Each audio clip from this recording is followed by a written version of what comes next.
Hello and welcome to Mystical Tutor. These are a series of 5 to 15-minute classes designed to help improve your knowledge of the rules and policies of the Magic the Gathering Judge program. This lesson will be a guide on the steps to activating abilities.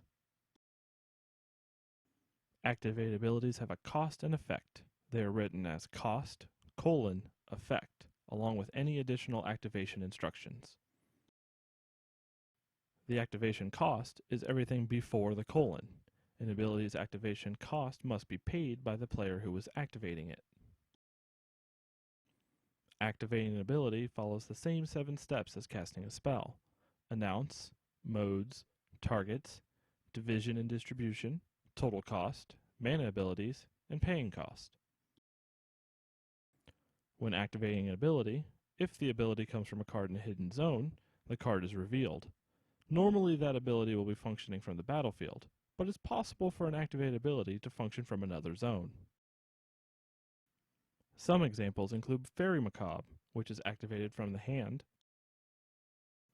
Hellspark Elemental, whose Unearth ability is activated from the graveyard, Torrent Elemental, which is activated from exile, and Lightning Storm, which is activated while on the stack. For an activated ability with modes, like that of Umezawa's Jitte or Bow of Nylea, the choice of mode is announced. You'll also choose which half of hybrid mana you'll use for abilities like Warden of the First Tree, and whether to pay life or mana for Phyrexian mana symbols in abilities like Lashwrithe, although you don't actually pay these until later. When selecting targets, you must select one for each instance of the word target. If the ability has the word target at all, then it must have the appropriate number of targets in order to continue an activation. If the word target is used once with a number in front of it, as in Garruk Wildspeaker's first ability, different targets must be selected. Additionally, if the ability references another target, such as Drooling Grudian's ability, then different targets must be selected. If an ability directs the player to choose a number of targets, like Cauldron of Souls any number, or Ajani Steadfast up to 1, that decision is also made at this time. Next is determining how those targets are affected. For an ability like Archmage, damage is divided between the targets chosen in the previous step. If a target is chosen, it must be affected by the ability. For example, if a Frostwalker is chosen as one of the targets for Archmage's ability, it must be assigned damage, even though its triggered ability would be triggered because of the target. Then you determine the total cost of the activated ability.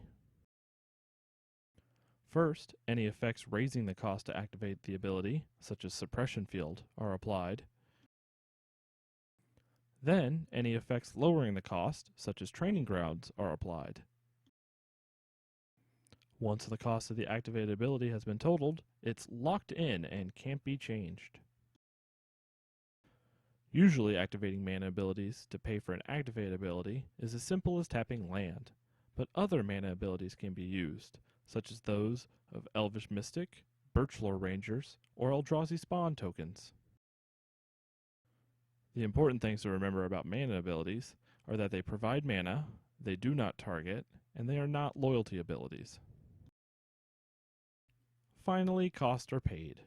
Costs may be paid in any order, but they must be in full. No partial payments allowed.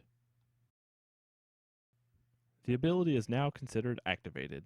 Anything that triggers upon abilities being activated, like Burning Tree Shaman, will trigger now. Also, anything that triggered during the activation of the ability, like Mana Barbs, triggers now. Now that we've covered the steps of activating an ability, let's go through an example. You control a Bow of Nylea, and your graveyard contains a Runeclaw Bear and an Eager Cadet. Your opponent controls a Suppression Field. You want to activate Bow of Nylea. First, you announce that you're activating the ability and add it to the stack. Then, since the ability is modal, you choose the mode you'd like to use. Let's say you choose the 4th mode. Put up to 4 target cards from your graveyard on the bottom of your library in any order. Once the mode is chosen, you have to select targets. Because the fourth mode uses the words up to 4 target cards, you first decide how many you're going to target. We'll choose 2. Because the mode uses the word target once, preceded by a number, each target must be unique. Let's choose Runeclaw Bear and Eager Cadet. Since there's no damage being divided or counters being distributed, you can move past this step in activation. Next, you determine the cost to activate the ability. Bow of Nylea normally costs 1 and a green. Suppression Field is controlled by your opponent, so it is raised by 2 colorless. Since there's no effects lowering the cost, the total cost to activate Bow of Nylea is 3 and a green. Now knowing how much it will cost to activate Bow of Nylea, you tap 4 Forest and produce the green mana necessary to add to your mana pool. Finally, you pay the cost to activate the ability. You must tap Bow of Nylea and use the mana from your mana pool, but you can do this in any order. Now Bow of Nylea's ability is considered activated and can begin resolving.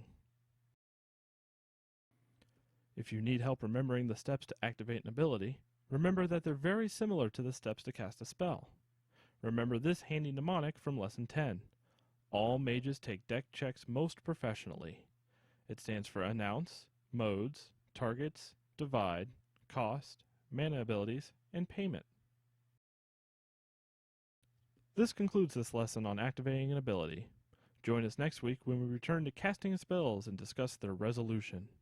For additional lessons, visit Mystical Tutor online at mysticaltutor.org.